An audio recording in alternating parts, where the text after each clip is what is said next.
Bisa dimulai kayaknya Mas. Udah saya rekam ini. Oke, silakan dibuka dulu. Oke, bentar.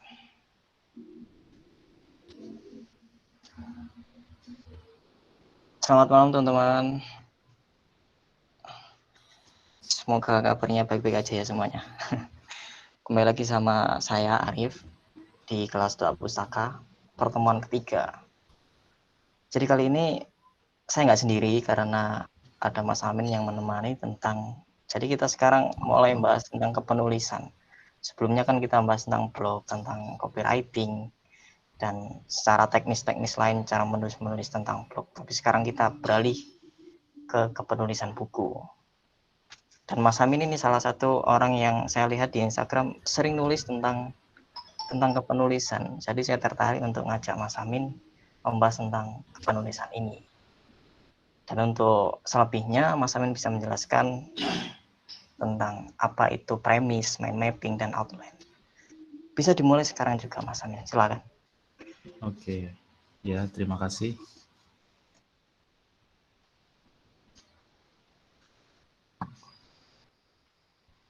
Oke, bismillahirrahmanirrahim. Assalamualaikum warahmatullahi wabarakatuh.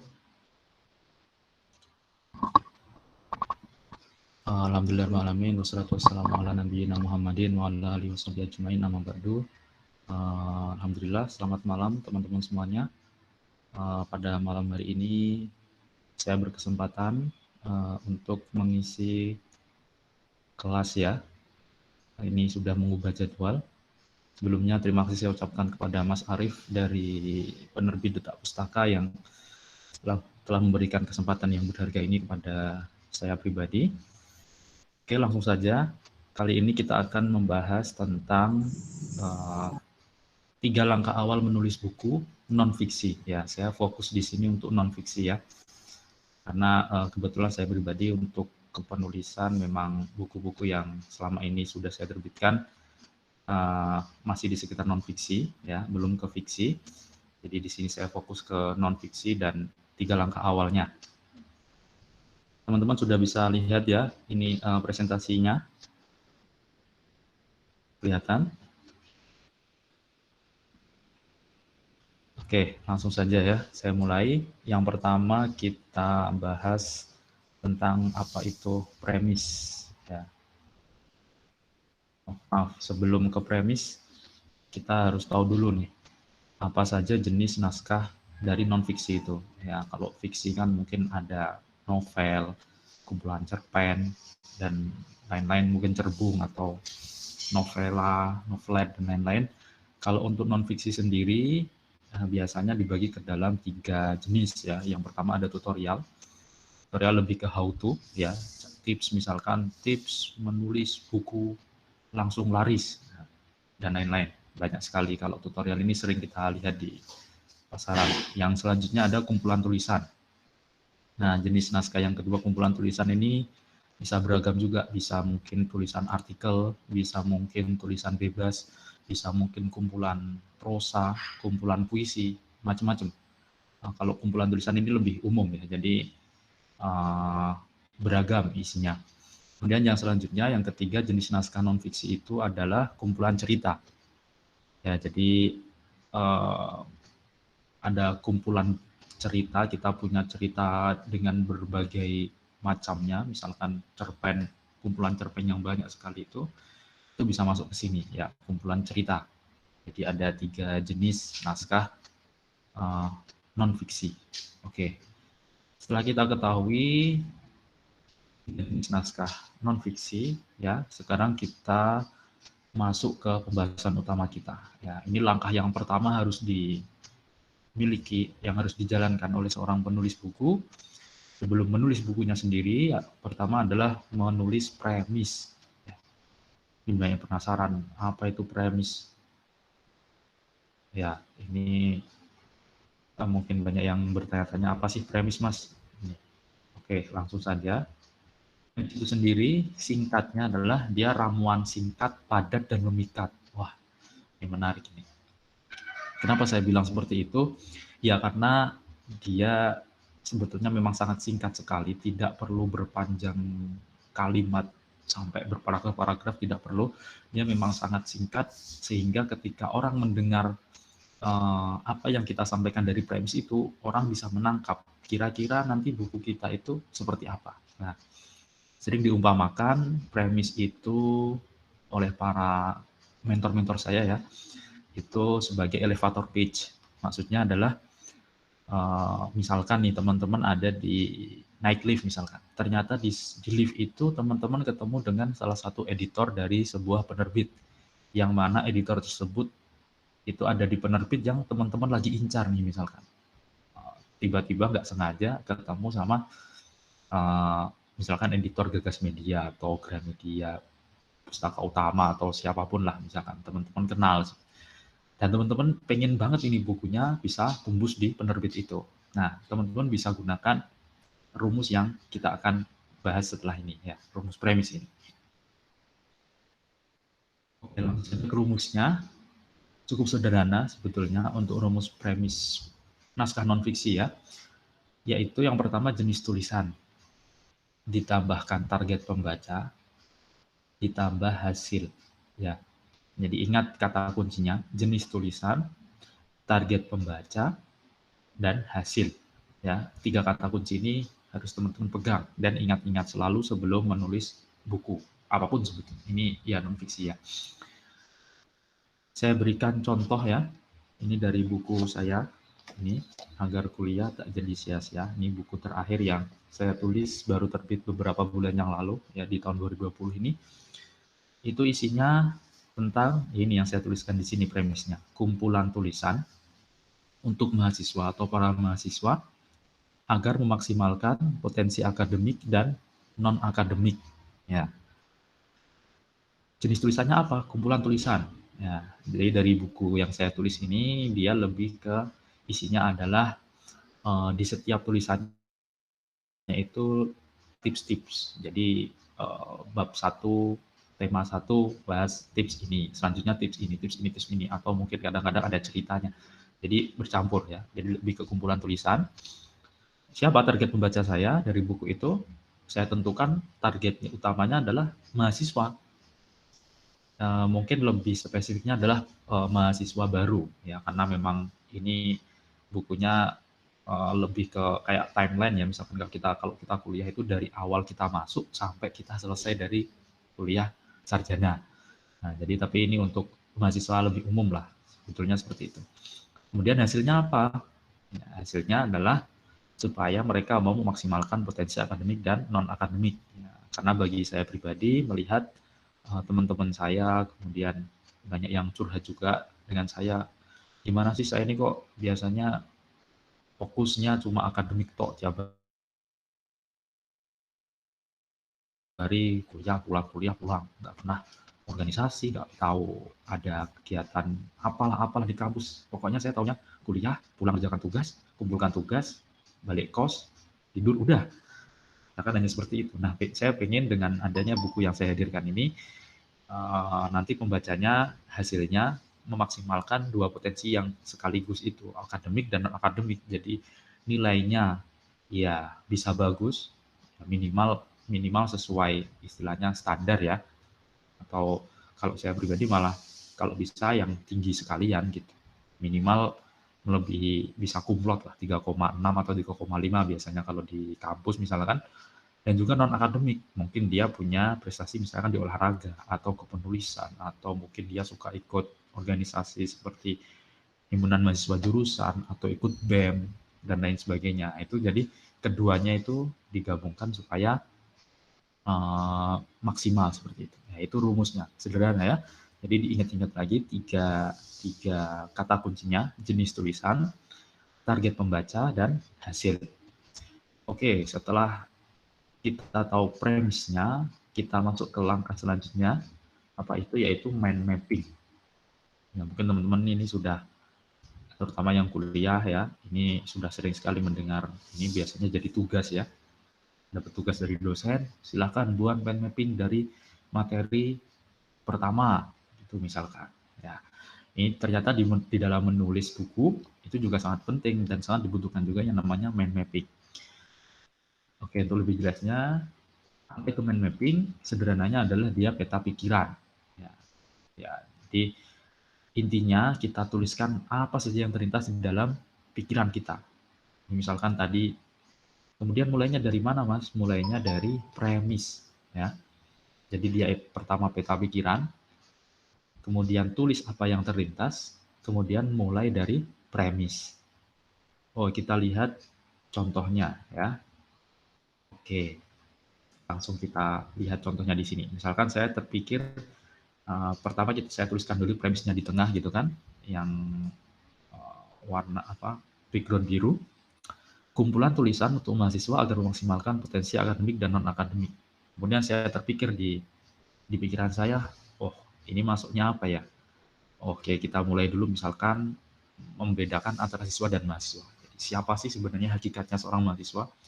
Kemudian akan kepikiran lagi ada akademik dan non akademik. Ya, itu bedanya apa sih? Mungkin ada yang belum tahu. Nah, kita jelaskan lagi di sana. Kemudian ada kata-kata memaksimalkan potensi, berarti dia harus berprestasi. Tapi harus nggak sih kalau di kuliah itu, misalkan mahasiswa itu berprestasi atau biasa-biasa aja? Kayak tadi saya bilang, kuliah pulang cukup. Nah, kemudian yang nggak kalah penting, tentunya kalau pengen seimbang antara akademik dan non-akademik, tentu diperlukan kepikiran lagi yaitu tentang manajemen waktu seorang mahasiswa. Kemudian tadi masuk ke wilayah non-akademiknya, tips berorganisasi. Gimana misalkan nanti mulai milih organisasinya, gimana proses di dalamnya, gimana kita bisa maksimal di dalamnya, gimana biar tidak keteteran dengan kuliahnya, dengan tugasnya, dan lain-lain. Kemudian kepikiran juga untuk akademiknya, yaitu tips kuliah perdana. Nah, biasanya mungkin kan kalau dari siswa masuk ke kuliah perdana, itu kan uh, masuk ke kuliah perdana itu kan ini ya biasanya mungkin canggung, mungkin apalagi yang misalkan dari pondok, misalkan ketemunya cowok semua atau cewek semua tiba-tiba harus ketemu lawan jenis gitu mungkin. Nah, jadi perlu tipsnya. Kemudian juga kalau di tugas akhir tips mengerjakan skripsi, nah, ini juga penting. Itu potensi akademiknya biar segera selesai dari dunia akademik. Kemudian tips menghadapi dosen juga perlu. Nah, ketika proses perkuliahan ataupun seringnya adalah ketika kita sedang mengerjakan skripsi. Nah, itu gambaran. Ini baru sebagian kecil. Kita silakan tulis semuanya. Silakan bisa tulis di laptop, bisa tulis di buku, kita coret-coret atau misalkan yang punya iPad silakan ditulis seperti itu dari intinya mulainya dari premis itu sendiri ya. Apa saja yang terbetik dari premis itu kita keluarkan sari-sarinya, apa yang bisa kita bahas dari premis itu kita keluarkan. Nah, oke, setelah semuanya kita florkan, ya kita nggak, ini belum belum milih ya. Pokoknya apa yang terlintas tulis saja semuanya, apapun itu. Ya, entah nanti relate atau enggak, itu nanti urusan belakang. Belum waktunya. Sekarang waktunya membebaskan pikiran kita supaya premis ini semakin bisa bercabang banyak. Belum dipilih, semuanya tulis dulu ya. Oke, lanjut ke tips yang ketiga, tips yang terakhir untuk langkah awal menulis buku. Apa itu? Dia adalah outline, ya. Jadi outline ini penting, ya. Outline di sini ini ya dari mind mapping itu, ini biasanya outline ini bentuknya adalah eh, tabel. Yang sering digunakan adalah tabel supaya kita lebih memudahkan, ya. Kemudian tips menulis outline-nya seperti apa? Nah, ini saya berikan tips sederhananya ya. Kan tadi ada tiga jenis buku atau naskah non-fiksi. Ada tutorial, kumpulan tulisan, dan kumpulan cerita. Nah, itu beda-beda teman-teman. Perlu diketahui isinya atau outline-nya itu disesuaikan dengan jenis naskah non-fiksinya. Untuk tutorial atau how to atau tips ya, silakan gunakan formula why, what, dan how to. Mengapa, apa, dan bagaimana. Ya, jadi kalau misalkan kita fokus ke tutorial gitu kan, tadi kita masukkan tips ini, tips itu. Selain tips itu, ya mungkin itu kan lebih ke how to ya. Kalau kita pengen ke outline ternyata butuh why dan what. Ada alasan kenapa sih kita butuh tutorial ini gitu kan. Jadi kita jelaskan dulu itu di sana why-nya apa. Misalkan kalau kayak menulis ya, saya contohkan ini outline dari kitab Penyihir Aksara karya Mas Berdiri Agung, salah satu mentor menulis saya juga di KMO. Itu beliau menulis buku itu dengan formula ini, why, what, dan how to. Pertama adalah why, ya. Mengapa? Apa alasannya? Nah, ditulis dulu misalkan kenapa sih harus nulis buku? Pertama, ini sebagai warisan, gitu kan, karena ini bisa amal jariah.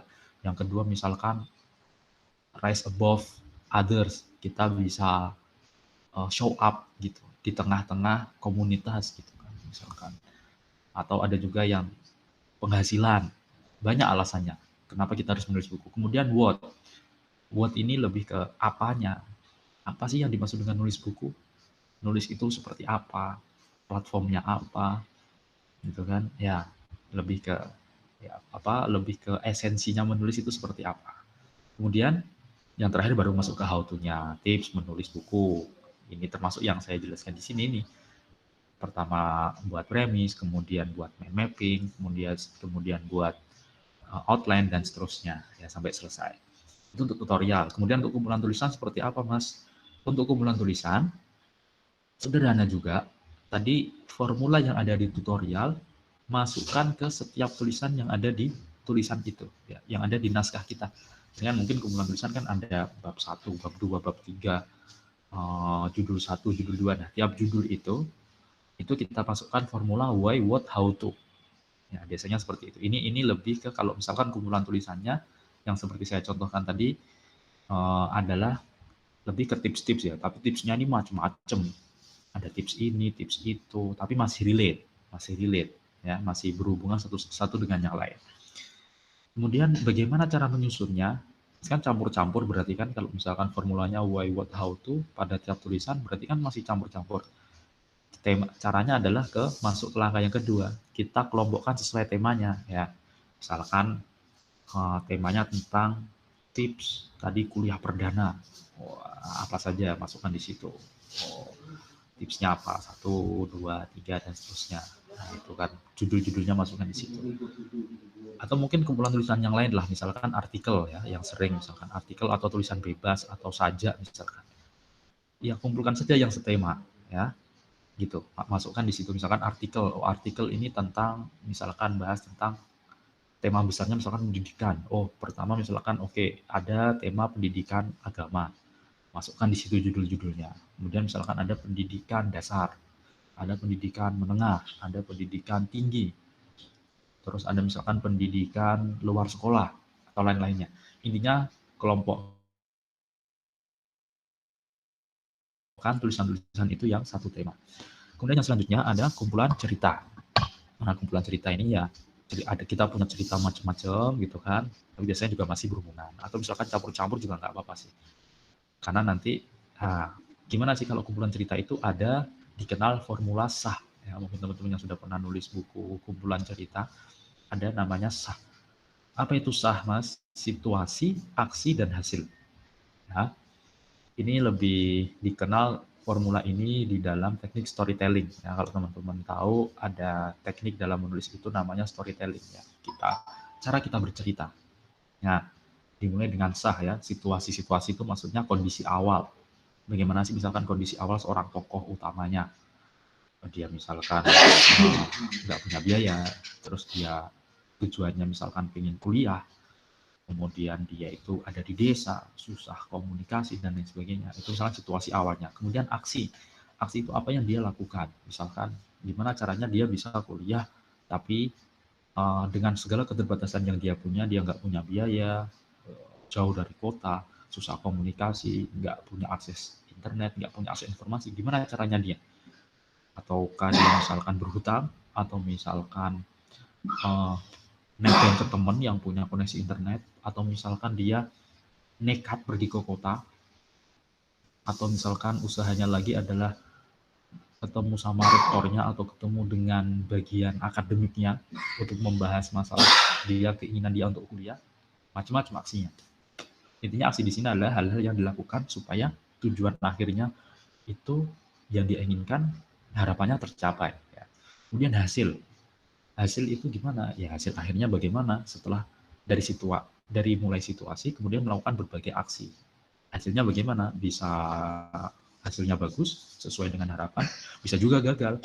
Kalau gagal misalkan disebutkan alasannya apa? Oh, dia ternyata kurang gizi. Oh, ternyata dia terlalu banyak alasan. Dia males. Mimpinya tinggi tapi usahanya masih biasa-biasa misalkan. Nah, dan lain-lain. Ya. Jadi itu formula itu taruh di setiap ceritanya. Ya, gitu kan. Itu kalau yang bagus ini. Yang biasanya seperti ini ya yang biasa digunakan. Atau kalau misalkan punya kumpulan ceritanya ini campur-campur lah, misalkan hanya sekedar diary. Sering kan kalau misalkan dulu kita ini sering nulis diary, misalkan entah di buku, entah di laptop, atau misalkan di berbagai platform menulis, di blog, atau di tempat-tempat yang lain, itu juga bisa teman-teman, dari kumpulan cerita-cerita kita sehari-hari itu kita kumpulkan. Caranya gimana? Ya masuk lagi ke cara yang kedua, tematik.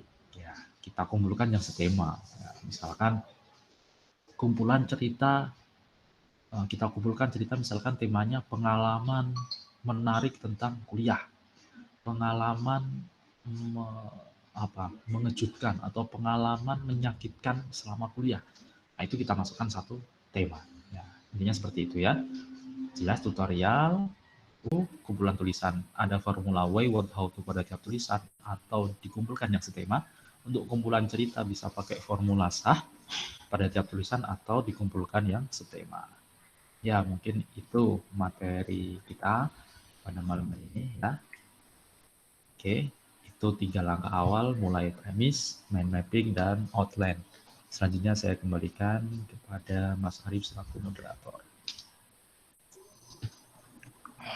Oke, terima kasih Mas Amin. Presentasinya yang sangat luar biasa, sangat menarik. Untuk teman-teman yang pengen bertanya, silakan bertanya. Mumpung ada ahlinya di sini, silakan bertanya. Sepertinya menarik banget bahasan tadi, keren. Silakan bertanya lewat chat juga nggak apa-apa. Oke, silakan. Kalau nggak mau ngomong.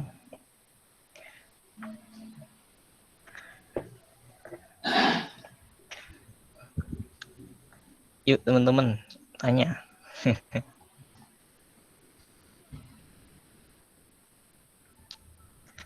Kalau nggak ada yang bertanya nanti kita akhiri ya, pukul 20. Berapa nanya? 20 berapa nanya Mas Amin? 20.15 atau 10? 20-20 lah, atau 20-30 nggak apa-apa. Kita sambil sharing-sharing aja nggak apa-apa misalkan. Oke. Moderatornya nyata-nyatanya nggak apa-apa juga.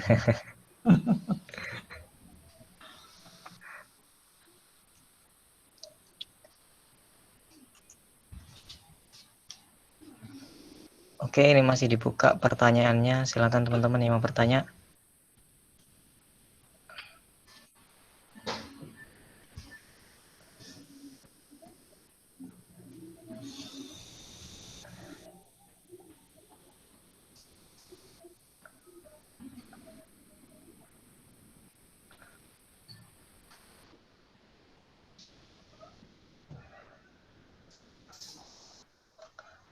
Atau Mas Amin bisa cerita ulang yang bagian akhir tadi, kayak menarik banget. Yang tentang outline. Yang outline ya. Oke, saya presentasi lagi nih. Nah. Yang singkat aja deh. Oke. Sebentar.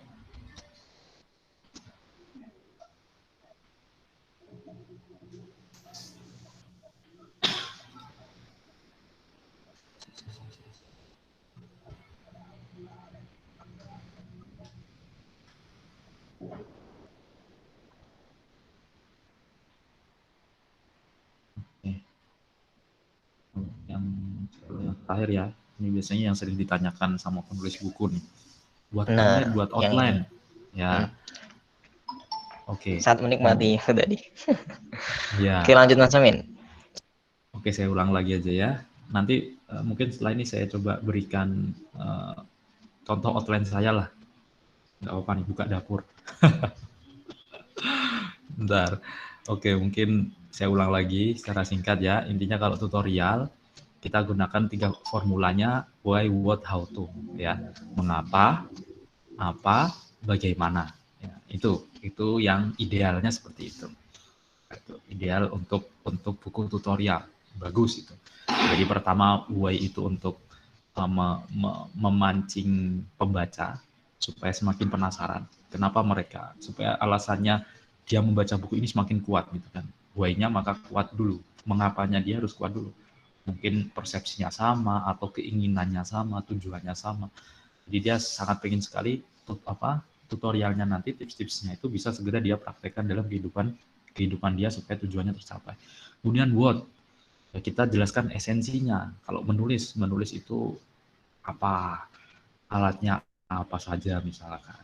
Web-web yang bisa membantu penulis itu apa aja. Misalkan KBBI, Puwebi, atau mungkin referensi atau siapa saja misalkan kok referensi penulis siapa aja nih yang kalau misalkan kita mau nulis novel yang tentang cinta-cinta siapa yang patah hati misalkan, oh ada Firsa Besari misalkan, ada Terelie, atau yang misalkan keislaman misalkan ada Bunda Asma Nadia atau siapa yang lain, atau misalkan kalau bisnis oh ada Dewa Eka Prayoga misalkan dan lain-lain. Nah itu jadi ada why, what, kemudian terakhir baru how to-nya, caranya gimana misalkan. Kalau tadi misalkan kalau kayak kuliah, tips kuliah perdananya gimana, kemudian tips kerja skripsi gimana, tips membagi waktunya antara mengerjakan tugas dan berorganisasi gimana dan lain-lain ya. Kemudian untuk kumpulan tulisan, ya ini sederhana sebetulnya. Kuncinya sebetulnya ada di tema sih sebetulnya. Ada di tematik itu. Jadi kita kumpulkan di setiap tema yang setema lah ya. Kita coba kira-kira kalau judulnya ini masuk ke tema apa. Ya, jadi kita perlu tentukan dulu temanya juga apa saja itu di dalam kumpulan tulisan kita. Jadi kita perlu gambaran besarnya, kemudian kita pecah-pecah ke tema-tema, kemudian kita baru masuk ke judul-judul yang akan nanti kita tulis. Nah, kemudian yang terakhir kumpulan cerita. Kumpulan cerita ini sebenarnya juga tematik juga ya. Temanya kita punya beragam tapi masih nyambung antara satu dengan yang lain. Kita masukkan yang tema itu ya. Tema A, misalnya tadi saya berikan contoh, misalkan ini buku pengalaman menarik saya misalkan. Contoh ya, apa yang pertama misalkan pengalaman menyakitkan, pengalaman yang mengejutkan, pengalaman yang menarik ketika kuliah, ketika kecil atau ketika bekerja dan lain-lain. Ya, itu sederhananya. Oke, saya mungkin coba beri contoh dari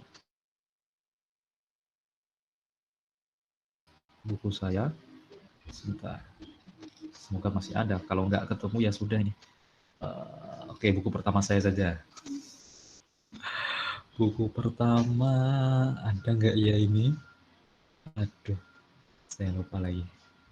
Sebentar. Ini aja. Yang PMO.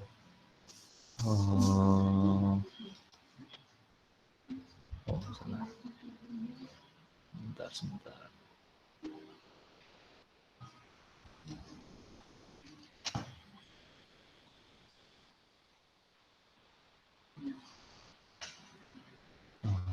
Outline. Ada nggak ya? Semoga ada ini. Kalau nggak ketemu ya sudah. Nah ini filenya bercampur-campur.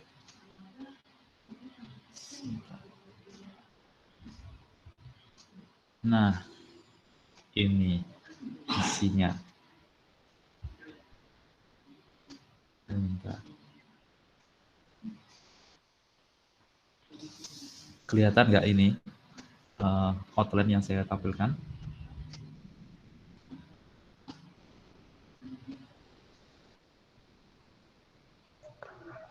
Kelihatan Mas Arif? Belum Mas, belum. Oh belum. Oh belum muncul. Sebentar. Kayaknya masih yang sebelumnya ini. Oke. Nah, Teman-teman silahkan bertanya, nggak apa-apa ya di luar pembahasan. oh nggak Yang apa-apa, penting silakan. tentang menulis. Ya, Curhat nggak apa-apa menulis sih. secara umum juga nggak apa-apa. Nulis konten, nulis caption, ya tahu sedikit-sedikit lah.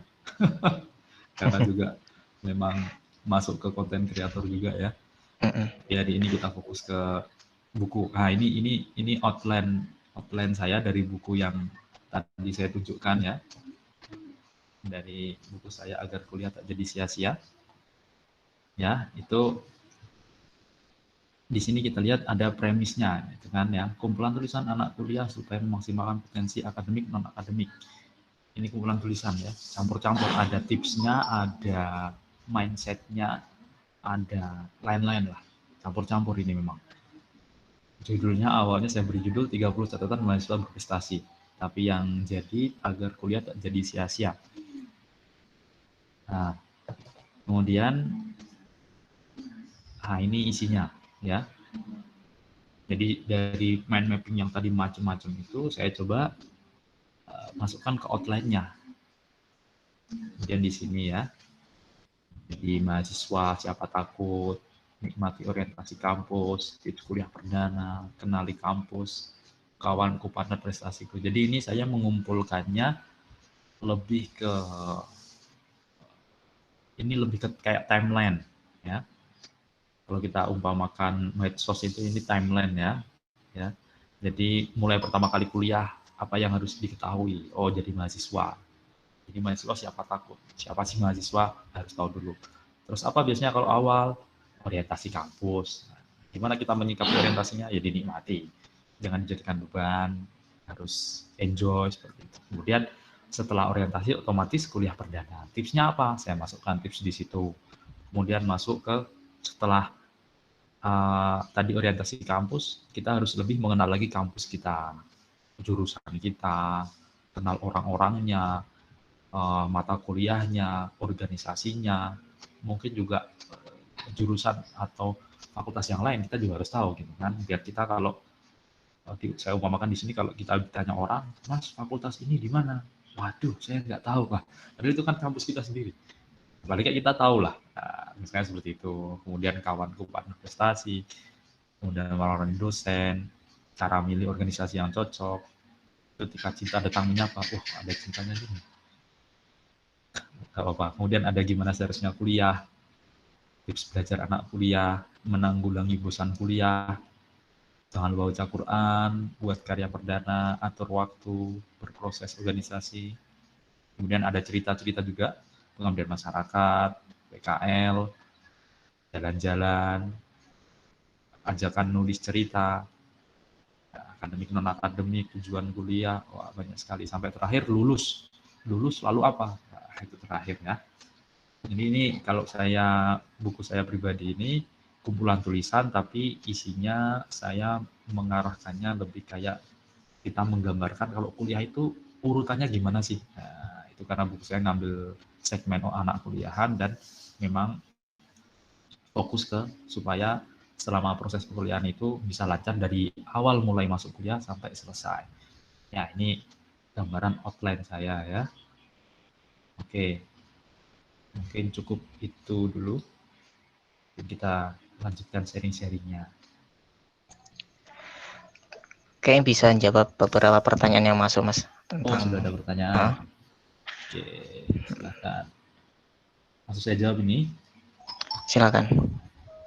Oke, untuk menulis sebuah puisi, apa ada formulanya juga, Pak? Oke, ini menulis puisinya atau menulis buku tentang puisi? Mas Ilham Azani. Ada nggak orangnya ini? Iya, kalau misalkan menulis puisinya itu dijawab. Oke. Kalau menulis puisi eh lebih umum sebetulnya. Gimana ya? Berangkatnya dari mungkin nggak dari premis kalau kumpulan puisi ya. Jadi kalau puisi kita mulainya dari inspirasinya apa atau kita misalkan kita pengen nulis tentang hujan. Contoh ini, saya paling senang sama hujan ya. Puisi saya banyak tentang hujan ya. Misalkan kita ambil inspirasi, oke saya pengen nulis puisi tentang hujan. Ya, oke hujan. Tapi kalau hujan sudah terlalu mainstream, puisi itu bahasanya simbolik, bahasanya banyak pakai majas. Coba kita ubah kata-kata hujan ini. Bisa pakai rintik, bisa pakai rinai, atau apapun lah, mungkin bisa digali istilahnya yang lain ya. Kemudian dari situ, kemudian kita pengen larinya kemana ini? Kita hubungkan hujan ini dengan keesaan Tuhan, kita hubungkan dengan fenomena alam, atau kita hubungkan dengan kehidupan kita sehari-hari. Ya, saya kalau puisi gitu. Jadi coba kita relate-kan ke apa yang pengen kita mau gitu. Kalau saya kalau nggak puisi biasanya saya sajak Pak. Jadi lebih ke apa istilahnya, tulisan bebas lah, tulisan bebas, karangan bebas saja ya, prosa lah seperti itu. Jadinya ke prosa. Tapi kalau puisi juga bisa, tinggal dimampatkan saja seperti itu. Jadi pertama idenya apa, kemudian kita relatekan dengan apa yang mau kita mau dari situ, kita gali lagi dari hujan itu apanya yang pengen kita gali, pengen kita tuliskan puisinya atau apa. Biasanya kan dihubungkan sama cinta, dihubungkan dengan patah hati, dihubungkan dengan menangis, dihubungkan dengan uh, harapan yang pupus di tengah jalan. Itu misalkan, kita gali saja seperti itu. Kemudian setelah itu kita perbanyak apa? Kosakata otomatis. Puisi itu bahasa simbol, kita perbanyaklah kosakata kita. Kita sering buka KBBI, kita sering buka Puebi untuk aturan penulisannya biar nggak keliru. Kemudian kita harus mainkan rasa kita juga, gitu kan. Biar puisi ini sampai ke pembaca. Kemudian kalau tipsnya dari Pak Sapardi dan juga Jopin ya, Joko Pinurbo, ya insya Allah kenal ya penulis-penulis puisi terkenal, penjaga-penjaga kita di Indonesia, itu coba tulis puisi yang menimbulkan berbagai persepsi di dalam benak pembaca. Nah, jadi biarkan imajinasi pembaca itu liar istilahnya. Jadi kita tulis puisi ini mencoba benar-benar gimana sih tulisan kita ini biar orang membaca persepsinya bisa macam-macam mungkin. Atau mungkin sama tapi mirip-mirip lah. Nggak selalu seperti itu. Nah, jadi itu juga dipengaruhi jam terbang otomatis ya. Seberapa seringnya nulis puisi, kemudian tadi kosakatanya, kemudian juga belajar juga majas. Ya, majas juga penting. Bisa pakai misalnya hiperbola, personifikasi yang paling sering dipakai, atau misalkan majas-majas yang lain itu juga penting ya. Jadi itu mungkin kalau dari saya, karena saya sendiri juga masih mendalami juga kalau masalah puisi, tulis-tulis puisi juga di akun saya juga, kalau saya setiap hari Kamis ada saya puisi di akun @muhammadamin.id, itu juga saya tulis beberapa. Dulu juga nanti insya Allah juga akan dibukukan insya Allah ya. Itu jawaban untuk Mas Ilham Azani ya, semoga menjawab. Lanjut, tentang waktu. Menurut kakak, suasana tempat, bahkan waktu yang tepat untuk memikirkan maupun mengerjakan buku yang akan kita buat saat apa? Oke, ini lebih ke waktu ya. Saya pernah bahas juga di konten saya di @muhammadamin.id, menentukan waktu menulis ya, agak-agak di awal-awal ada 5 tips produktif menulis. Itu di sana juga saya sempat singgung masalah waktu menulis. Gimana menentukan waktunya? Sebetulnya waktu ini relatif ya. Macam-macam, bisa pagi, siang, sore, malam, silahkan. Tapi intinya yang nyaman, senyaman mungkin bagi teman-teman semua ya. Kalau saya lebih milih yang enak sebetulnya pagi ba'da subuh, atau malam sekalian misalkan, atau sore. Ya, sore setelah habis bekerja, nah itu bisa tuh biasanya buat buat rilis stres kita misalkan, itu bisa untuk nulis. Tapi kalau untuk nulis buku, saya sarankan sih ya pagi dan mungkin malam ya. Tapi silakan kalau teman-teman punya referensi waktu tersendiri, sudah menyiapkan waktu, oke saya tetapkan 1 jam sebelum tidur nulis buku, silakan. Ada yang ba'da asar, silakan. Ada yang pagi hari setelah subuh, silakan juga. Ya, intinya bebas, intinya senyaman teman-teman dan komitmen ya. Setelah dibuat timelinenya, oh hari ini harus nulis 1 paragraf, ya tulis 1 paragraf. Hari ini nulis bab A, ya tulis bab A. Jangan sampai ditunda-tunda, nanti nggak selesai bukunya, ya nggak selesai, nggak masuk, nggak segera masuk ke tahap selanjutnya, ke swasunting, ke nanti kirim ke penerbit dan lain-lain. Ya itu. Semoga menjawab tinta waktu ya. Kemudian Mbak Irma. Bismillah, afwan Kak. Saya mau bertanya tentang cara penulisan atau apa yang pertama ketika kita akan menulis buku non-fiksi seperti antologi cerpen. Tadi sudah saya sempat singgung sebetulnya ini untuk antologi cerpen. Pilih saja yang setema. Nah, cara penulisan ya. Jadi kalau misalkan kita ingin nulis cerpen itu, pertama kita tentukan premis juga sebetulnya. Kita masuk ke premis bisa sebelum kita kumpulkan ya. Kita bentuk satu frame di kepala kita mau nulis temanya apa. Tema cinta, tema cinta terlalu luas. Cinta remaja. Remaja bagaimana? Yang Islami. Oke, jadi kita masukkan di situ fenomena remaja, cerita fenomena remaja tentang cinta. Misalkan seperti itu. Ya tentang misalkan yang sekarang kan lagi fenomena misalkan hijrah gitu kan. Dari yang awalnya pacaran, kemudian beralih ke khitbah, kemudian nikah misalkan. Ta'aruf ya biasanya. Dari pacaran ke ta'aruf. Itu kan banyak sekarang lagi naik daun ya beberapa waktu terakhir. Misalkan seperti itu. Ya silahkan ditulis. Bisa seperti itu ya. Jadi antologi cerpen tentukan dulu tema besarnya, pecah, kemudian mind mapping itu kepada beberapa tema yang lebih kecil atau judul-judul yang lebih kecil seperti apa, baru susun di outline-nya, cari yang setema atau cari yang setema aja lah seperti itu. Itu untuk antologi cerpen ya. Semoga menjawab Mbak Irma. Yang selanjutnya, oke sama-sama Pak Mas Ilham. Ya, kemudian Mbak Rida Zoya. Assalamualaikum, saya mau bertanya bagaimana menumbuhkan Afwan, Mbak Irma. Saya mau bertanya bagaimana menumbuhkan semangat menulis buku yang seringkali mengawalinya sulit, padahal keinginan menulis buku dan mempunyai buku sangat kuat. Oke, Mbak Rida, saya coba jawab ya. Jadi untuk ini lebih ke semangat menulis. Temukan dulu why-nya, Mbak. Gitu ya, Mbak Rida. Temukan dulu kenapa kita harus nulis. Ya, kita boleh memilih kan, saya harus nulis nggak sih? Ya nggak harus juga. Yang nulis sudah banyak kok. Tapi apa sih alasan kuatnya? Tadi kan sudah saya singgung ya. Sempat di pembahasan tadi misalkan kita ingin nulis kenapa? Amal jariah pertama. Selama tulisan itu ada, selama buku kita masih dibaca, insya Allah amal jariah terus mengalir kepada kita walaupun kita sudah tiada.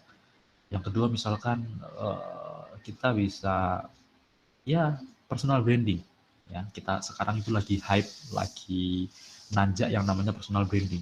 Sangat bisa dengan buku yang kita karang itu untuk jadi personal branding kita. Misalkan kita itu sarjana ekonomi, kita bahas tentang ekonomi. Kita sarjana bahasa, kita tulis buku tentang kepenulisan. Kita sarjana bahasa Arab, kita tulis tentang bahasa Arab. Itu membranding diri kita secara otomatis ketika nanti berada di tengah masyarakat atau mungkin di tengah jagat dunia maya. Itu juga sangat penting sekarang ini. Orang kalau misalkan sekarang HR ya istilahnya, HR dari perusahaan atau startup atau apapun, itu yang dicari, yang dilihat pertama itu kadang bukan fotonya, bukan CV-nya. Yang dilihat apa? Instagram-nya, Facebook-nya, Twitter-nya. Ya, kalau punya. Jadi maksimalkan di sana.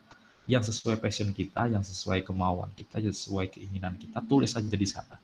Ya, tentunya yang baik, yang yang menghasilkan manfaat untuk yang lain gitu kan, supaya nanti efeknya akan panjang ya. Misalkan masuk dunia kerja itu pasti akan dilihat. Kalau kalau HR masa kini biasanya sudah pasti mengecek itu. Karena kadang menolaknya hanya karena sosmednya isinya cuma selfie-selfie doang.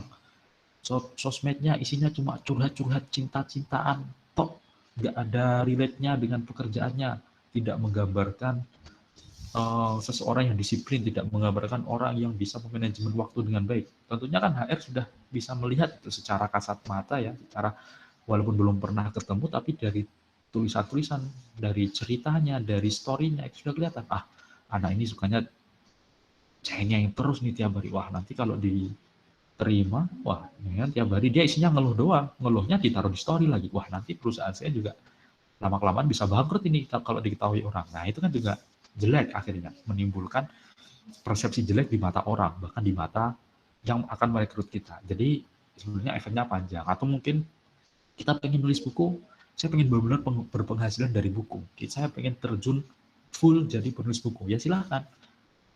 Langkahnya, saya pernah tulis juga di konten saya, silahkan dicek di @muhammadamin.id. Di sana juga saya tuliskan langkah awal gimana supaya kita menulis.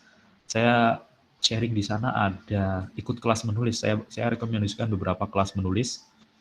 Ya, ada. Kemudian saya juga rekomendasikan beberapa program menulis mingguan atau harian, ya, membaca harian dan menulis mingguan itu juga ada. Saya alhamdulillah bergabung dengan grup-grup itu dan sangat suportif, sangat bagus sekali untuk kita yang benar-benar punya keinginan kuat untuk jadi penulis ya. Silakan diikuti. Kalau bisa dicari ya @satu minggu satu cerita. Kalau misalkan mbaknya sudah punya blogger, bisa ikut di sana. Blogger, Blogspot, WordPress, Tumblr dan semacamnya bisa ikut. Atau mungkin yang pengen fokus ke membaca buku, bisa di banyak komunitas ada. Saya ada komunitas BSSB, ada komunitas dulu pernah Indonesia Gemar Membaca, IGM, atau juga saya ada komunitas yang lain-lain banyak lah. Itu ya. Atau ya tadi, yang kalau pengen cepetnya gimana Mas? Paling cepat investasi ke kelas menulis. Dan cari kelas menulis yang berbayar dan mentornya sangat berpengalaman dalam dunia penulis. Itu saya sangat rekomendasi sekali. Saya sampai sekarang juga masih berkeinginan kuat ya untuk bisa mengikuti kelas kepenulisan yang dari mentor-mentor yang memang sudah kalibernya nasional bahkan internasional. Saya masih sangat ingin sekali untuk ikut. Ya, jadi mbaknya kalau pengen benar-benar pengen segera punya buku, nanti akan dibimbing full di sana. Entah itu menulis cerpen atau menulis novel atau non fiksi atau apapun, insya Allah akan dibantu di sana. Ya silakan dicari penulisnya ada banyak sekarang yang membuka kelas kepenulisan. Ada Mas Nanda Putra Pratomo, silakan dicari di Instagramnya. Ada Mas Brili Agung dengan KMO, ya itu juga KMO sekarang sudah sampai batch berapa itu. Ya yang KBM itu KBM app itu kalau mungkin teman-teman ada yang bergabung di sana itu juga sangat manfaat sekali untuk tulis menulis. Nah itu mungkin yang bisa sangat membantu. Intinya silahkan kalau pengen pribadi ya seperti tadi itu langkah-langkahnya, pakai langkah-langkah yang saya jelaskan tadi buat premis ini dan seterusnya sampai sampai nanti ke penulisan. Atau bisa juga cara cepatnya yaitu investasikan, kalau bisa berbayar, macam-macam. Saya pernah ikut yang paling mahal sih baru 300.000 ya. Macam-macam, ada yang 100.000, ada yang 50.000, ada yang bahkan sampai jutaan, ada juga. Ya tergantung, karena itu kan tergantung mentor mentor kita itu siapa. Ya, kalau mentor sekelas Dewi Lestari, Bunda Dia, wah udah otomatis itu mahal. Coba kita cari yang levelnya masih tengah-tengah. Mas Nanda Putra Paratomo itu cukup cukup terjangkau ya untuk mahasiswa misalkan seperti itu, masih kisaran 100-200 ribu. Atau di PMO di Mas Wildan Fuadi itu juga ada ya. Ada banyak Mas Ahmad Pak Ahmad Fuadi itu juga buka juga kelas kepenulisan. Jadi insya Allah alhamdulillah sekarang ini sudah banyak sekali. Atau mungkin juga ikut kelas banyak kasih tempo, itu juga berbayar dan saya kira harganya cukup cukup worth ya, cukup terjangkau untuk kita yang benar-benar pengen menulis, entah itu nulis berita terutama ya karena jurnalis itu yang pengen terjun di sana cukup cukup bagus sekali. Atau bisa juga di kelas eh, impactful writing, certified impactful writing. Itu Mas Andika Pratama itu juga, wah itu materinya, duh daging banget ya, keren banget itu di sana. Itu juga teman-teman bisa ikut di sana ya, silakan. Oke, ya mungkin itu yang bisa saya jawab dari Mbak Rida. Semoga menjawab. Mbak Ridanya barusan keluar. Oke, ya terima kasih teman-teman. Mas Ilham, Mbak Irma, minta waktu dan semuanya sudah bertanya. Saya kembalikan ke Mas Arif. Oke, terima kasih Mas Amin. Luar Ya, biasa. sama-sama. Udah banyak yang keluar ya ternyata. Ya, itu Terlalu lama banyak banget. kayaknya. Udah lebih dari Maaf. sejam ya. Iya memang. Iya, iya, iya. Oke. Bisa diagendakan lagi nih 2 minggu lagi kita ngobrol-ngobrol lagi masalah Oke, boleh, penulisan. boleh. Silakan, silakan.